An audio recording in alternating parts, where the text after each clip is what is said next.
reading, they held all things in common. And as I'm listening, as I know the reading, but as I listened to it, I said, that's what we're doing here. That we have the pantry. If any of you need anything, don't ask, it's there, take it. Right? That's our simple way of taking God's word and bringing it to life. Okay? Every year when second Sunday of Advent, oh boy. second Sunday of Easter shows up, it's the same gospel all the time. Jesus coming into the room, the doors are locked because they are afraid of the multitude of people. I read something recently where we ought to use the terminology, they were afraid of the Judeans.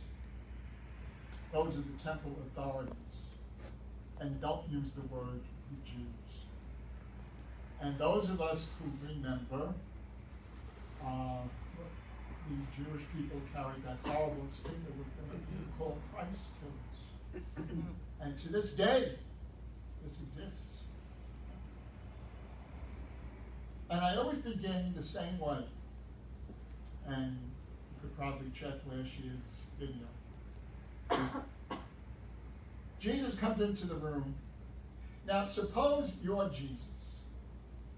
And you go into the room where your friends are, these people who you shared bread with, these people who witnessed you changing water into wine, these people who witnessed you walking on water and raising the dead son of the widow of Nain, who called Lazarus out of the tomb.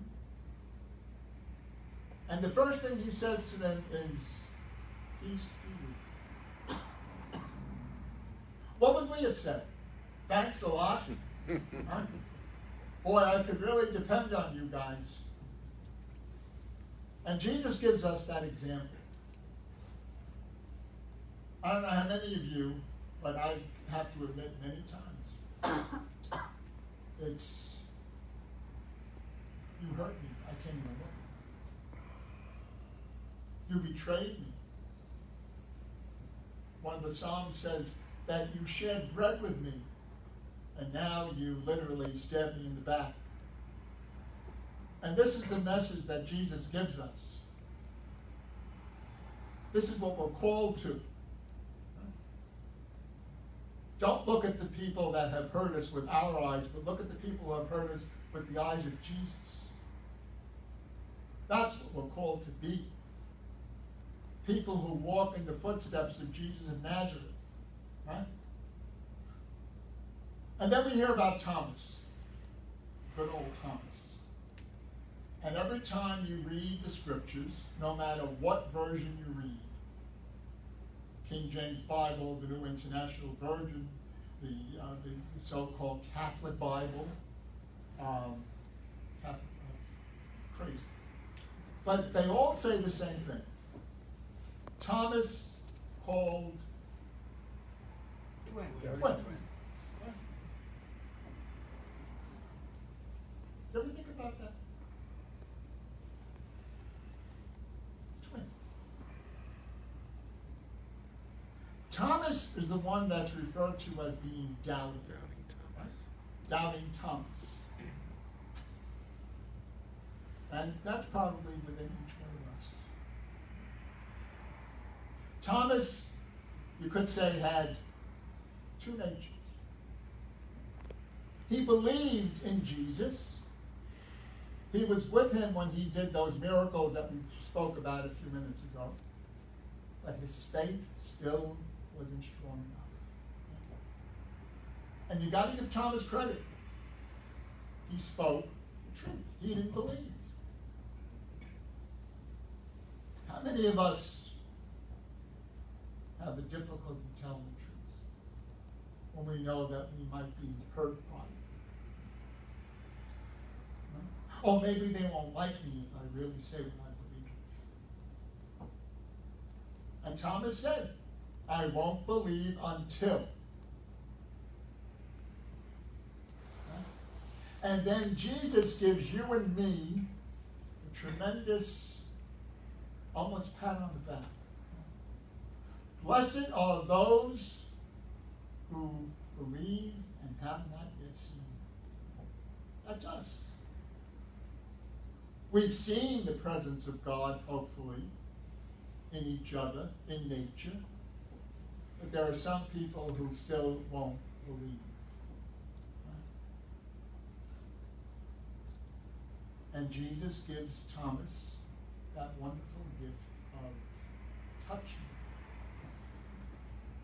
That's why right now it's so difficult without having the opportunity to hug, to touch. Jesus was a hugger. Jesus was a feeling person.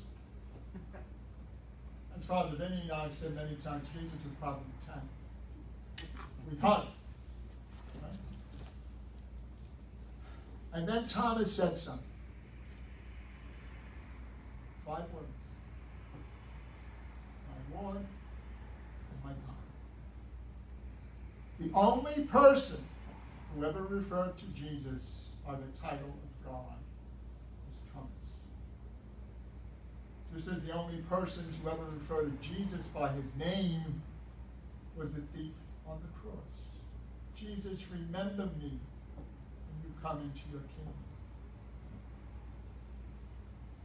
God calls every one of us by name. Let's hope and pray that our ears are open, that we can hear the call of God, and that we can take that call and make it come alive. Because Jesus has no hands, no feet, no heart, except ours. Think about it, pray about it, and pray for me as I pray for you. And may God bless us and keep us. May God's face shine upon us and give us peace, now and always. Amen. Amen.